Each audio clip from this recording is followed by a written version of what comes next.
Kita beralih ke topik selanjutnya, Saudara. Ada kabel semrawut di ibu kota Jakarta yang ternyata kembali memakan korban. Seorang mahasiswa Sultan Rifat Al-Fatih terjerat kabel serat optik yang menjuntai di Jalan Pangeran Antasari, Jakarta Selatan hingga cedera parah sejak 7 bulan silam. Keluarga korban kini menuntut keadilan. Sultan, Saudara, kini menderita cedera parah di bagian leher yang membuat ia tidak bisa berbicara dan juga harus menggunakan selang untuk makan dan juga minum. Sultan, Saudara, juga tidak bisa melanjutkan kuliah karena harus menjalani perawatan. Dan inilah, Saudara, lokasi di mana kecelakaan terjadi pada Sultan pada bulan Januari yang lalu, yakni di Jalan Pangeran Antasari, Jakarta Selatan. Jika kita lihat, Saudara, kabel-kabel yang melintang di tengah jalan ini memang sudah di atas ketinggian kendaraan. Namun para pengguna jalan tetap harus waspada karena masih ada kabel yang menjuntai. Dan saat kecelakaan, Sultan mengendarai motor secara perlahan karena ada kabel yang menjuntai. Namun ia kemudian terkena kabel fiber optik yang tersangkut dan tertarik di sebuah mobil yang berada di depannya. Keluarga Sultan pun telah bertemu dengan pihak pemilik kabel, Polda Metro Jaya, dan mengirimkan surat kepada Presiden Joko Widodo tentang insiden yang dialaminya.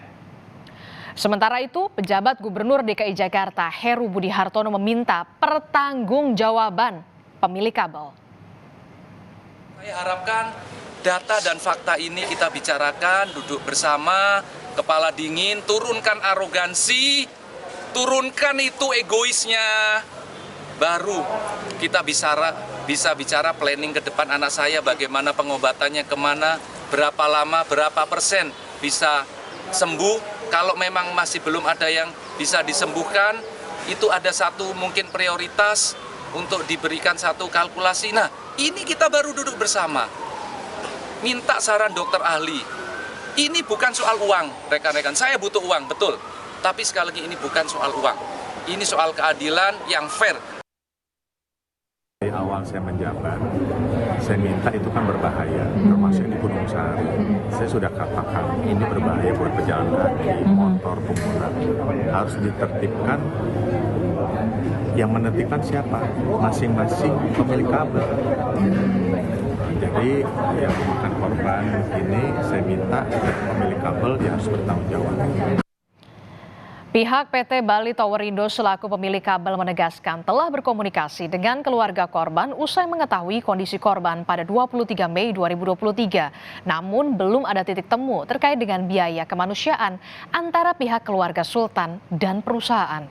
Pihak perusahaan menilai tidak ada kelalaian karena proses maintenance dilakukan dengan baik.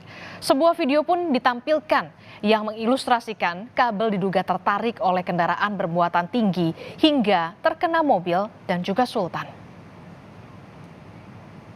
Kabel ini cukup kuat sehingga itu tidak putus. Ya, dengan tidak putusnya kabel ini, inilah dasar dugaan kami bahwa ini ada tarikan oleh benda yang sangat keras dan kencang sehingga terjadi sampai bengkok.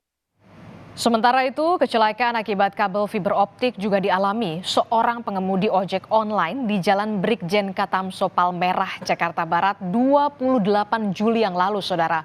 Supir daring ini tewas akibat terjatuh dan menabrak trotoar setelah diduga menghindari kabel fiber optik.